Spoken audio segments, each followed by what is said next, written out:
Hello. Hi. Do you want to give the introduction, Jen? Sure. I'm Jennifer Volpe. I am a speech language pathologist, and my partner is Amy Weber, social worker and play therapist extraordinaire. And we make up Speak, Learn, and Play. Speak, Learn, and Play is a pediatric therapy, collaborative, where we offer speech therapy, mental health therapy, um, groups, and occupational therapy. And we are located in Brooklyn, New York, for those of you who are watching from other parts of the country. And today we are going to be talking about everyone's worry, as I throw my pen, is basically how to manage screen time over the summer and actually just all the time. I think it's a question we get a lot. I certainly get it a lot in terms of how much screen time should my kids be watching if they have a speech delay. I'm sure Amy gets it a lot about, managing the tantrums that come around with taking away and the rules about it. So we thought it'd be something really fun to, not fun, but at least informative to talk about. So I think, Amy, you're going to start us off with how to manage screen time from a mental health perspective. Yes. So I want to start by talking about the kinds of kids that are coming in to see me. And the kinds of kids whose parents are contacting me. And these are the kids who are commonly, I don't want to say every kid who has these diagnoses struggles with screen time. And I also don't want to pretend that kids who don't have a diagnosis also don't struggle with screen time.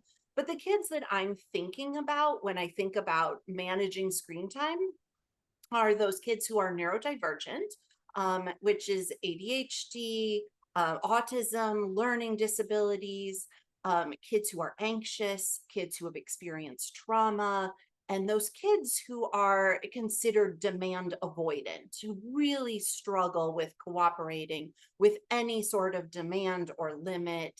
So those are the kinds of kids that I'm thinking about today. So those kids, those neurodivergent, anxious, traumatized, demand avoidant kids are kids who typically struggle with demands. You say something, even the most benign request, like, oh, it's time to take a shower. That can feel to them like a punch to the gut, like you have just attacked them physically and mentally. So I want to just put that out there. These are kids who are easily overwhelmed.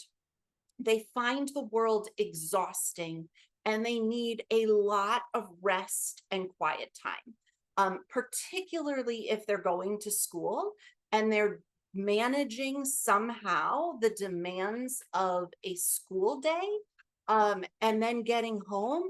These are kids who are going to need a lot of rest and quiet time and downtime, time away from demands.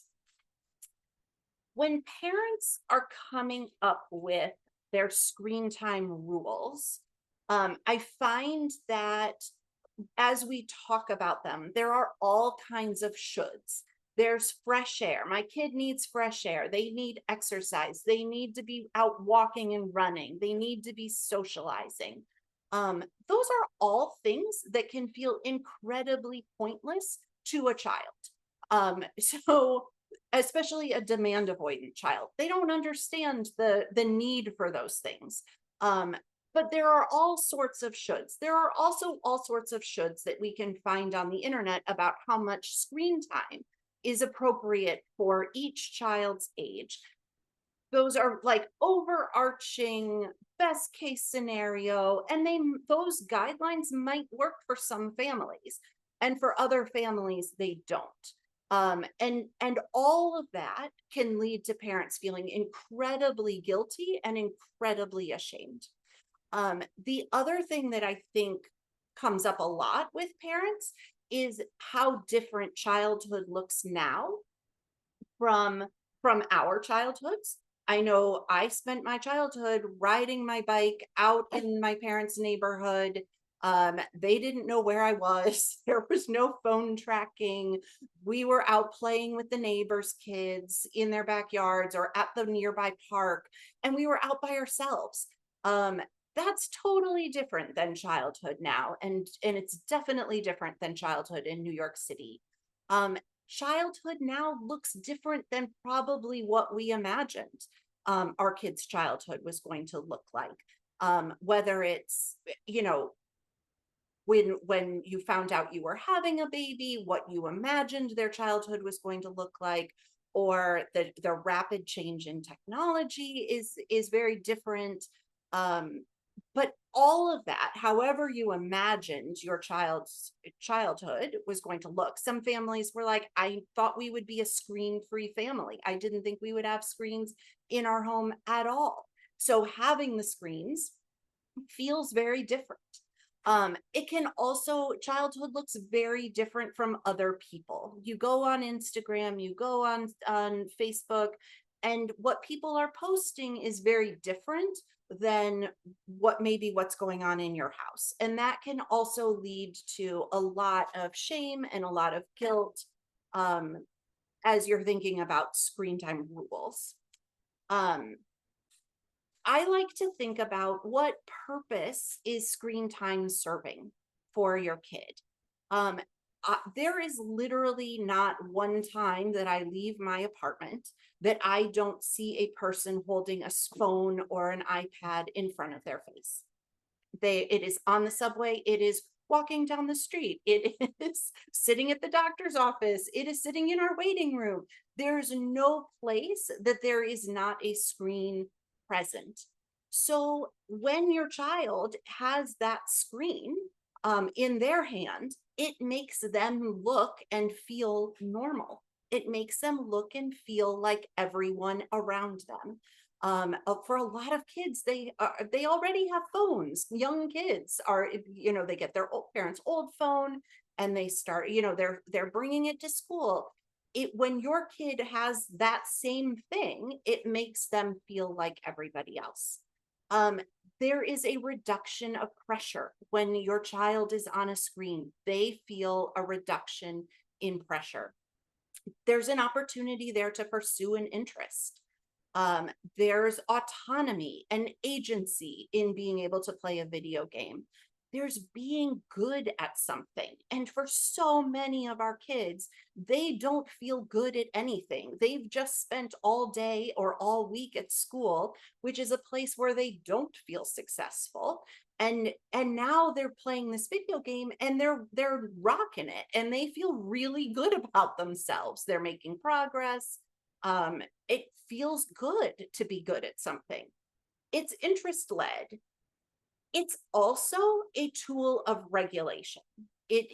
I know that when I am feeling overwhelmed or overstimulated, I pick up my phone. It's regulating, it is calming. It's also a way that they're connecting. For a lot of kids, they're playing with peers. This is how they played during COVID, and they've continued it. It's fun. This is how their friends are playing together. So they're connected to somebody, whether they're, you know, real life friends or they're online friends that are playing together. It also is a way to let the outside world in a very safe way, in a very controlled, small way that doesn't feel so overwhelming and so big. For a lot of our kids, the outside world does not feel safe. So this is a way to kind of let the outside world in a very small, controlled way. Screens are predictable. And for a lot of our kids, having predictability and routine is really, really important. So what I've noticed is that having super strict screen rules adds to the stress and pressure that your child feels. Demands, those are demands, and that adds stress. It makes your child feel less in control, and it creates a bigger wedge between you, which leads to less connection. And my my theory of parenting, or my philosophy about parenting and helping parents, is always thinking about your child's regulation, your connection and your relationship to your child, and your child's sense of felt safety. So if we're trying to think about those things, having super strict screen rules is going to create a bigger wedge, creating more disconnection between the two of you, because now you're arguing about something. It's never enough, and you are the one who's making sure that it's never enough. So our goal needs to constantly be increasing connection, increasing safety, increasing regulation. It is never the screen's fault that your child is upset. It just isn't. But it's really that your child has low stress tolerance and low frustration tolerance, and transitions are really, really hard. But that's not the iPad's fault. That's really about who your child is, and skills that they need to work on and build.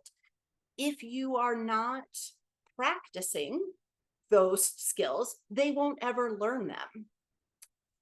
And blaming the screen, blaming the iPad and saying, oh, you can't, it's impossible for you to turn it off, so therefore we can't do this anymore. It takes the responsibility away from you and your child to manage those feelings. We want children, we want everybody to learn how to manage stress and frustration. But when you're blaming the iPad and then taking that away as the problem, they're not having that opportunity. So I came up with, I mean, I could talk about this for a million years. I came up with a few tips for managing summer screen time. Number one is to examine your own feelings. And I think that's such an important place to start. How did you get to these rules that you came up with? Was it some random article that you read? Because the thing is, in our age of Google, we can find a million articles to back up whatever we think, whatever point we want to prove, we can find that article that says, yes, this is the right way to do it. So, so it's important to consider, what are your reasons for this particular screen time rule? Is it because this is what research says is good? Is this because other people are doing this? Or is it because this is what works for our family? How do you feel about screen time? A lot of parents have very mixed feelings about it, and that can create a lot of guilt and shame. So just be honest with it. How do I feel about it? I absolutely hate it. Or it's actually kind of gives me a break.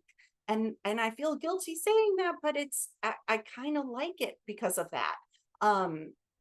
All feelings are valid here. So just really dig into how you feel about screens. How does your child's whining and begging and pleading for screens make you feel? Because that often dictates our screen time rules. And it shouldn't, because our kids are going to beg and plead and whine. That's what they do.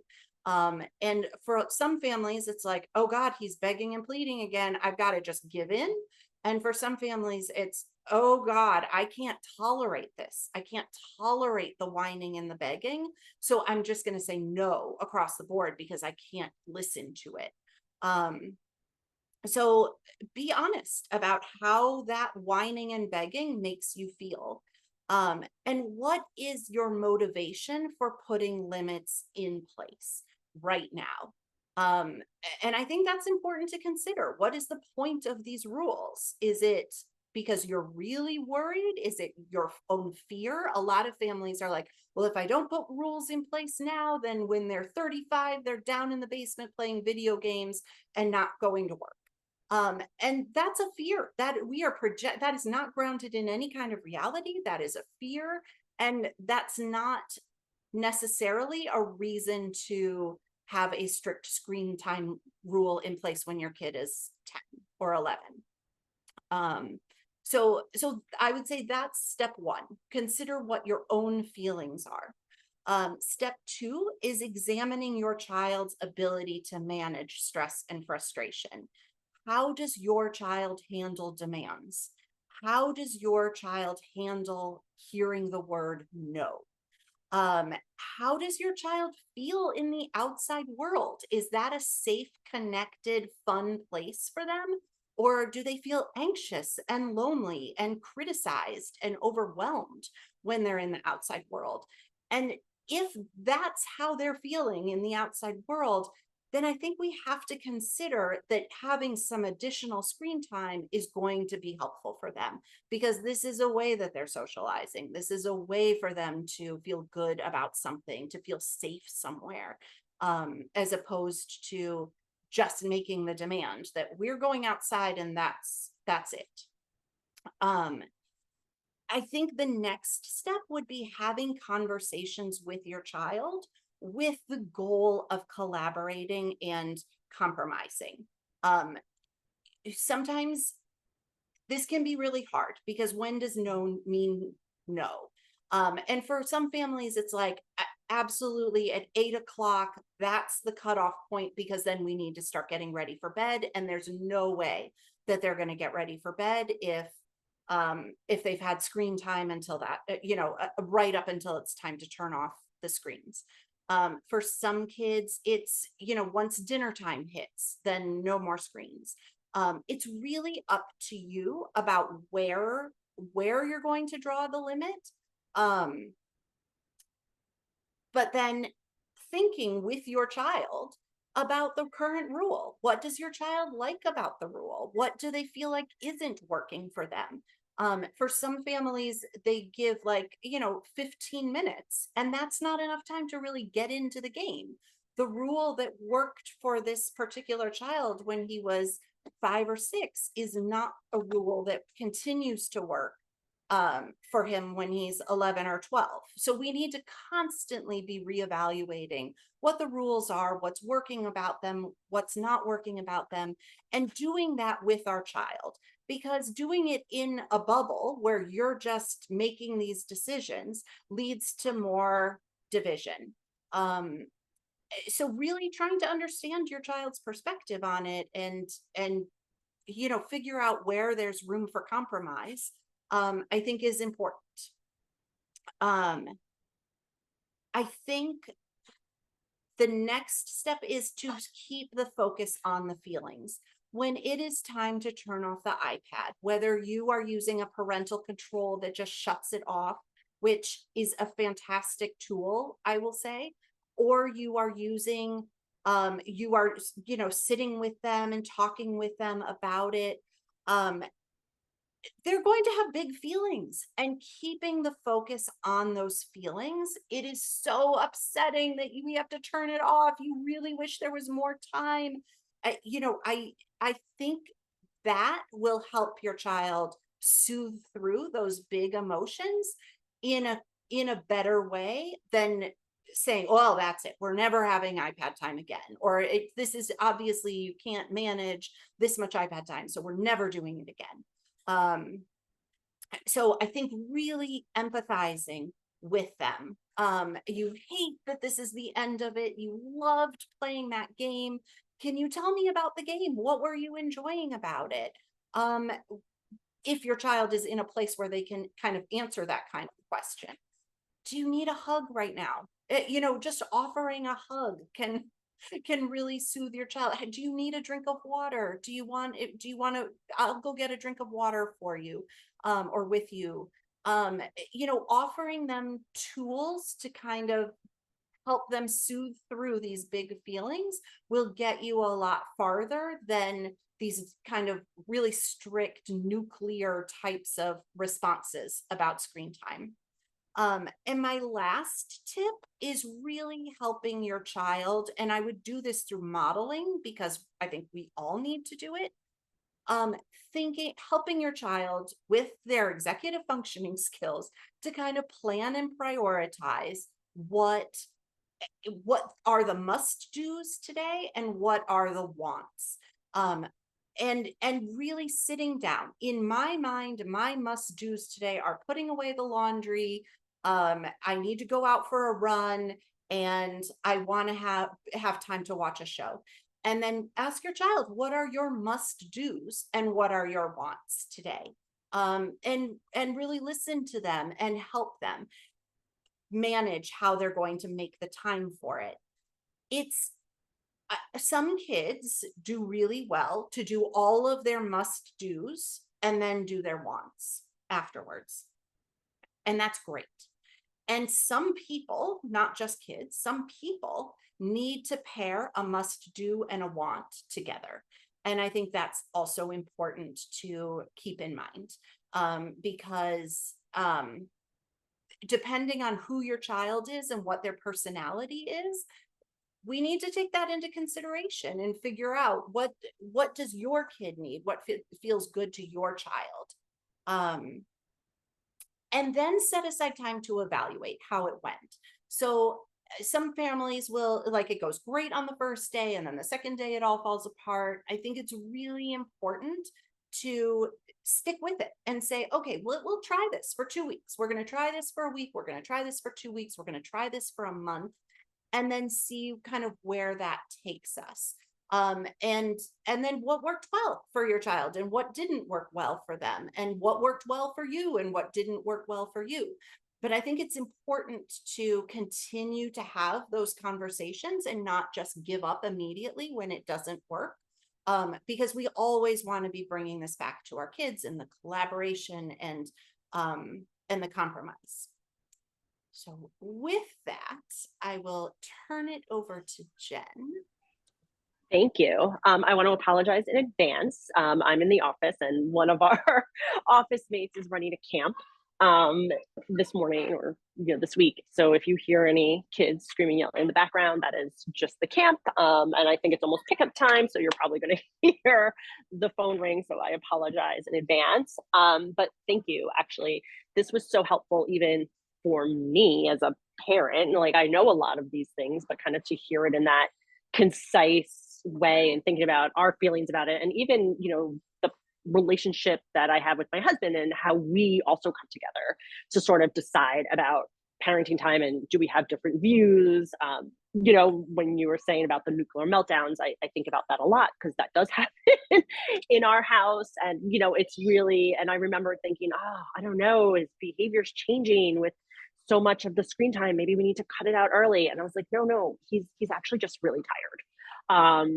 And we need to just kind of let him and set up a different routine. And that's sort of what we did. And it's working much better. And I think so much of even what you said about like collaborating and coming up with, something together also improves a lot of speech and language skills, right? And all that executive function, like you're talking, you're negotiating, you're having that back and forth, which is how kids learn how to communicate.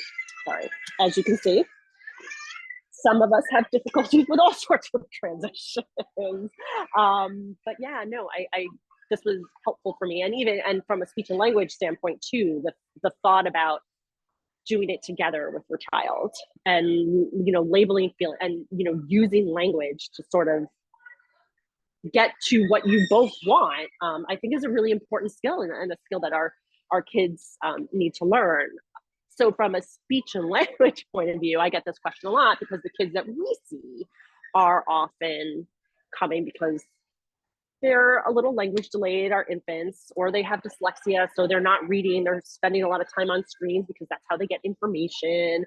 And parents are concerned about, what does this mean for sort of their speech and language development? I sort of am on the same philosophy as Amy in terms of flexibility around screen time. I know, especially for the young ones, your pediatrician will tell you no screens and you have to limit the content, and I don't know that works for every family, right? It's going to be different for every family. And I want to embrace the idea that sometimes parents need a break. Sometimes parents are working from home. I am also in that camp. So I never want to say no to screen time, or that it's terrible for your kid's development. The truth is It's probably not, depending on how much and what the content and the duration, I think, is what I think about in screen time. And I think it's going to be different for every family, and that's okay. So a lot of, when parents ask me, well, what sort of screen time is appropriate? Is there screen time that will help my child's development? I think for the little ones, it's a little bit more cut and dry. Yeah, there's Sesame Street, there's PBS Kids, like all of these things are educational and they're slow moving, right? I think some of the, talk about why screens are bad for brain development has to do with a lot of toggling between videos, and, there's just a lot of input coming in. So I think, being mindful of what you choose for your little ones. I'm a big fan of Miss Rachel.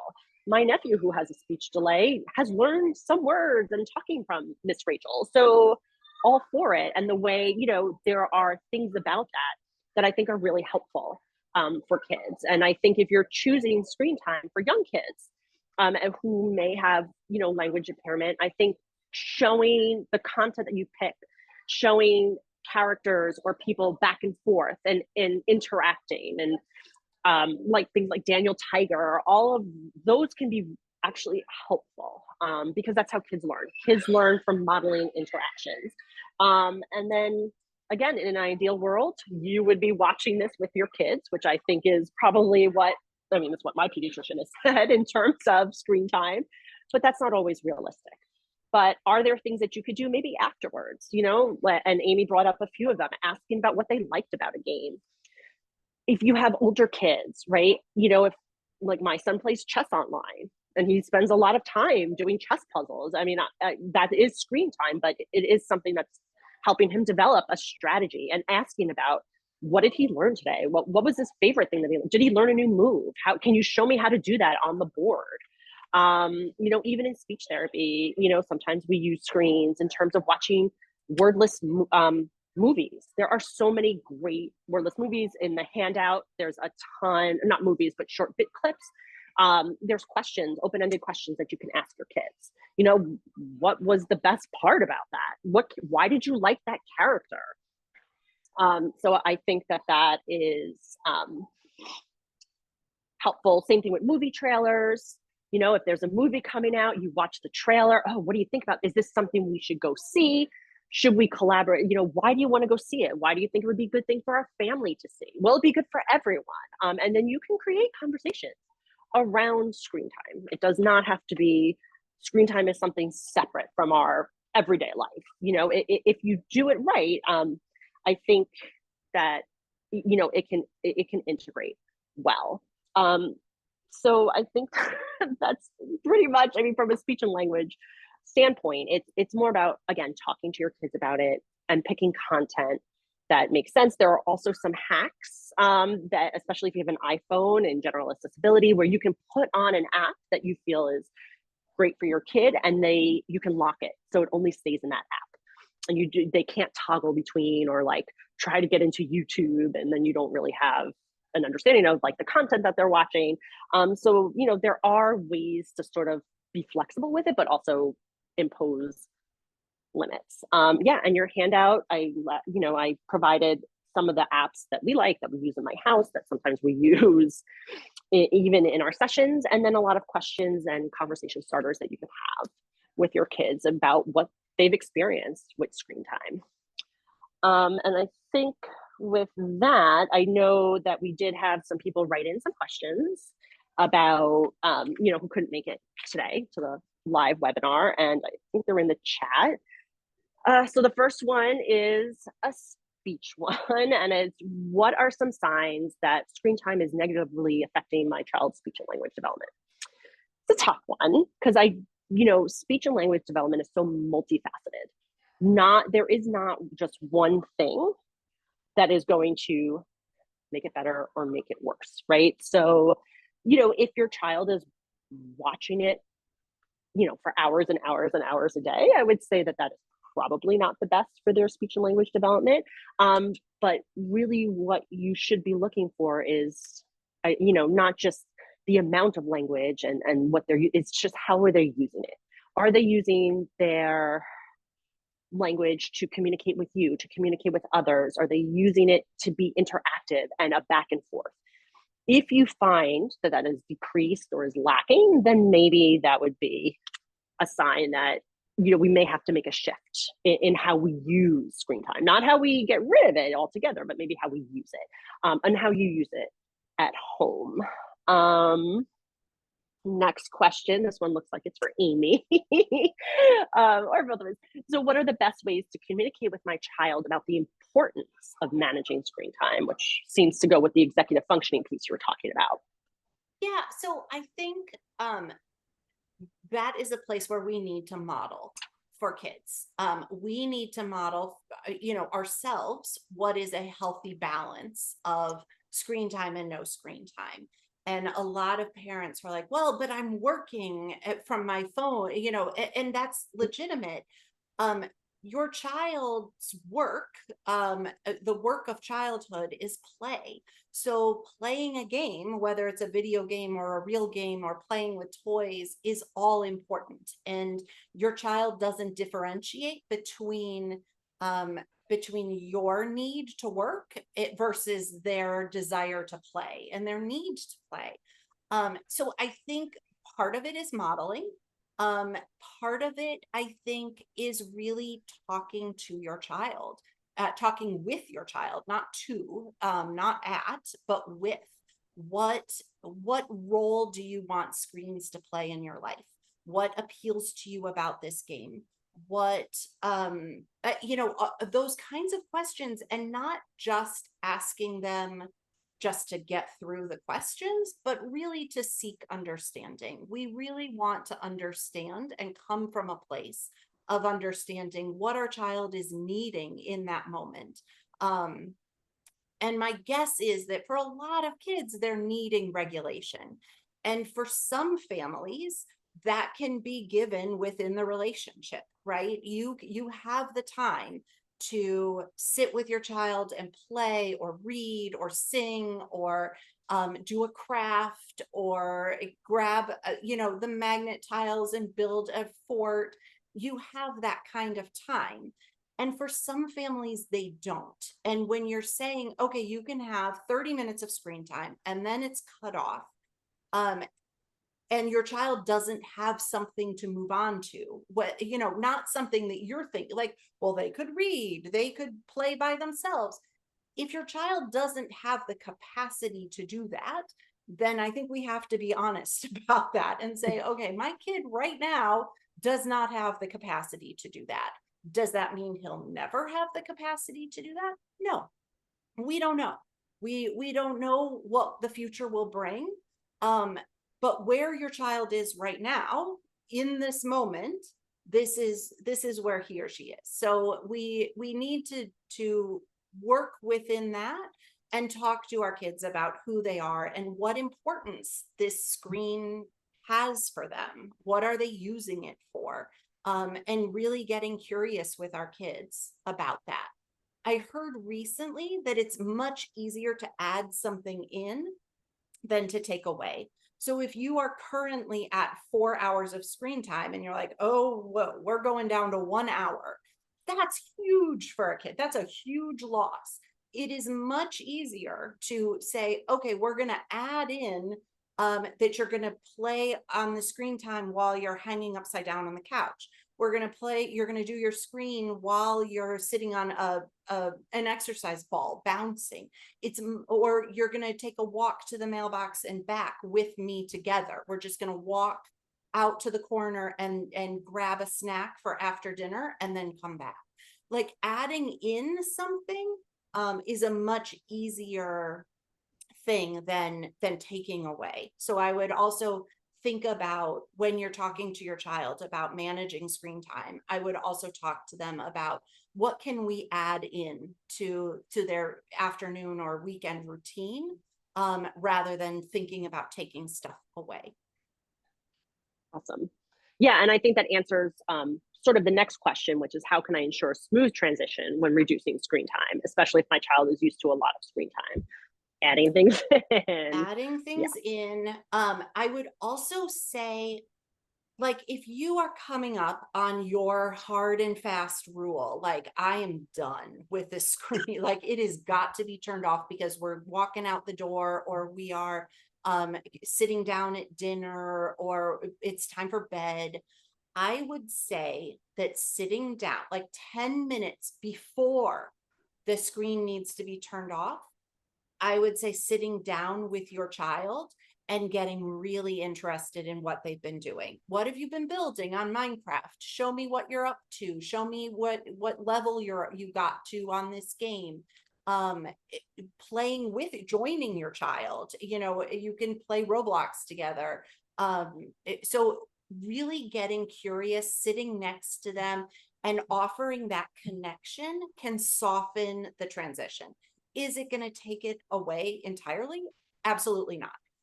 But saying to your child while you're in the kitchen and you're yelling into the living room, like, it's time to turn off the TV, or it's time to turn off that show, or turn off the iPad. They're not going to, first of all, they're not even hearing you.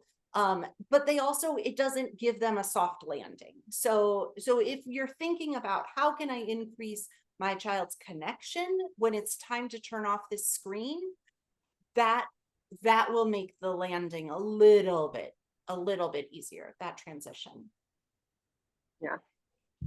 And our last question, which is also another big one for Amy, I think it, especially after COVID, I think that this has become a real concern, is how can I help my child develop healthy social skills in such a digital age? Yes. So for some kids, this is their socialization. And that's where we are, and that's fine. I don't think, you know, we can judge it and we can criticize it and we can be scared about it, but none of it is based in any kind of reality. And we need to be honest again about where our kids are. So I think saying like, okay, this is for after school, my kid's not getting asked on play dates, or play dates are overwhelming for my kid, but this is a way that my child is connecting with his or her friends, and it's okay for right now. Like this is where we are, and this is okay. So I would say, you know, if this is how your child's friends are interacting, you can't take that away from your kid. Like that doesn't magically mean that now everybody is interacting in person. And it doesn't help your child get the skills that they need to be able to interact in person. So I would say, you know, like, what can you let go? What fears can you let go of around here, around this? Some kids bring their devices and sit next to each other and play together. And that's a way of socializing. Is it ideal? Maybe not, but it is something. You are there physically together in person, and you're doing something together. The other thing I would say, and where I would say is one of my big concerns, is social media. And I would say I was just that's the a different biggest. animal. Right. And that is a different beast. And taking away screen time does not mean that your child isn't on social media. And for teenagers, they figure out, I mean, there are all kinds of parental controls that you can put on, and they find their way around. So what I would say is that it is really important to check in with your child and look at those group chats, look at the social media accounts together with your child, not separate, not like, oh, it's 11 o'clock at night and I want to see what my kid has been up to on this group chat. This is really about sitting down with your kid and reviewing the group chat, and how does this make your child feel? And whoa, I noticed somebody left. Why did they leave the group chat? Why do you think they left the group chat? So really kind of slowing it down, because those chats move fast. Slowing it down with your child, going over with your child who said what and how did they feel about it, and are they what are they getting out of being in this chat? What are they getting out of being on social media? I would say doing that with your kids is really important.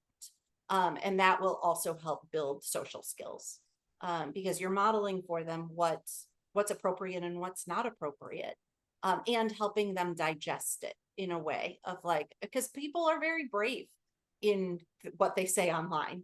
Keyboard warriors. Yes, exactly. Exactly. So I think that's really important too, is to help your kids be like, okay, like this is something that they would never say in person.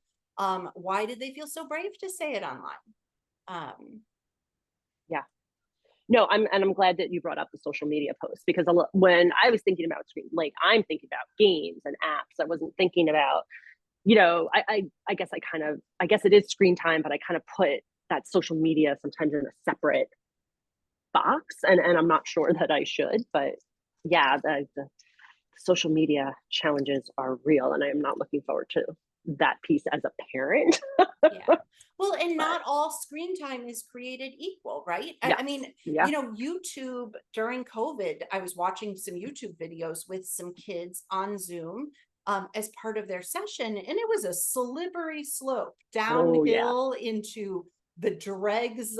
And I was like, whoa, how did we get, like, we started yeah. watching a cartoon and now we are somewhere that is wildly inappropriate. My husband also learned how to rewire a lamp using YouTube. So this is, It's crazy. yeah, Yeah, I mean, I think one of my suggestions is probably not to have unfettered access to YouTube. I think it is one of, I mean, there are a lot of, there's a lot of content that I think is probably better than YouTube. And again, if you're worried about that, there are ways to kind of prevent the skipping around a little bit. But yeah, but YouTube can also be something that's really informative and educational. I certainly use YouTube to figure out how to do some stuff on my computer. So it's, yeah, but it's how do you maintain that? yeah. It's interesting. And that, for some families, that becomes like, okay, YouTube is something we do together. Yeah, Like yeah, that, we will set aside 30 minutes of YouTube time together with a parent, with an adult, and that can be your hmm, YouTube time, as opposed to, yeah, you can have totally free YouTube. yeah. um And YouTube Kids is not all that much better. It yeah, doesn't really prevent it. It's somewhat better because I guess it prevents you from getting into some of those really gross parts of YouTube, but it still allows for so much of that back and forth. I think sometimes streaming it to the TV, we've told like you can watch YouTube, but you have to stream it to the TV. mhm, And that helps us, even if it's on in the background and my husband's cooking, like I think that helps us kind of monitor a little bit about what's going on. And then we can address something that might be, Lucas is 6 and we want to make sure that he's not watching anything inappropriate. But what happens when they do see something inappropriate? And how do we address that? And I think that sometimes if there is any YouTube time, we try to keep it on the TV. And now my 2-year-old is really into that. So, before we got onto the webinar, I think we were talking a lot about even like our own personal feelings about screen time and even how we use them. And it was a really interesting discussion about what do you do when that professional and personal worlds collide. I don't know. We use screen time in our house, more than I would like to admit as a speech pathologist. But I also, one of the things we were talking about was, how do you, what are kids' reactions to it? And so we tend to have more flexible rules in our house. And I find that my kid, like, if you ask him if he wants to play a game with us, or if you were like, all right, we're going to the park, like it's done, and sometimes I wonder, he's had friends over, the TV, my husband has the TV on in our house a lot, which whatever, we can disagree about that. But what I've noticed is that my kids can take it or leave it. We've had his friends come up where we've had to turn it off because they are like glued to it because they don't get it at home. And then, this is again just my own personal experience with it. But I was, I was happy that we kind of made that decision to not have such strict limits. And that's what worked for our family. And it's worked for our kids. I don't want to say that that's for everyone, but it was really interesting to see the difference with kids with his friends who don't get as much and who do. yeah. I noticed that in our waiting room too. Like Oh yeah, yeah. one kid has a device and is playing a game, and there are like 7 kids surrounding that And they kid, can't. trying to That's watch and right. trying to see it, what's going It's on. and then and then the parents trying to get them out, or the therapist comes in and it's like, all right, it's time to go. And again, you can sort of tell who's kind of used to having to put it down when it's time to transition, and who's just like, oh my god, this is so exciting. And it could be nothing. They could be like listening to a book. It doesn't matter. It's the draw of the screen. And I think sometimes that's what a lot of parents, and like even in my own parenting, connections with our kids are worried about, right? Like, oh my gosh, it's like they're going to see it and they're never going to be able to turn it off. And yeah, it's a tricky balance. And I think it's been around for a while. It's not going anywhere, but it also hasn't been around long enough for us to really have a good idea of what the sort of benefits are, and what the drawbacks are. I mean, I think we have some idea, but we don't really know long term because it just hasn't been around enough. Yeah. And this And is the it's world now. changing so Oh my fast. gosh. And I think that can cause some anxiety of like, oh my God, like this worked 2 weeks ago to manage screen time. And now it's like my kid has figured out a workaround because there's some new app that he downloaded that now and I don't have parental controls anymore. Yeah, And that can feel really scary. Um, for sure. Yeah, I think about I love the idea of also, screens have to go in a box at night, including your own. around. um you know Kids learn from watching you, so modeling, being able to be like, all right, it's especially the older kids, 10 o'clock, it's time to put our devices in the box, and you can stay up, you can read, you can draw, whatever, but the devices have to be separate and out of the bedroom. And like something like that feels good to me. It may not feel good to everybody, but I could probably use some of that myself. I can't sleep. The first thing I'm doing, like, oh, let's scroll Instagram. And I'm not sure that's even healthy for me. And I certainly want my kids doing that. So that'll be interesting as we get older. Yes. All right. Well, for those of you who are watching or recording, thank you so much. Let us, if you have any questions or comments, please email us. Yeah, like post on our Facebook or Instagram page, and yeah, let us know what you think. And we'd love to hear about how you are managing your screen time, sort of what works for your family, what hasn't worked. Have you found benefits? What are your drawbacks? Because I think it's a really good conversation to have, continuously, because like you said, it's going to change a lot. And especially as kids get more tech savvy, which is in this day and age a survival skill. Really, like you can't go into a job without being tech savvy. So yeah, we'd love to hear more about how you guys are managing that, either in your practices or in your own parenting. Yeah, we are taking a break from webinars for the month of August. So we will be back in September, and we look forward to seeing you then. All right. Well, thanks. Thank Bye. you.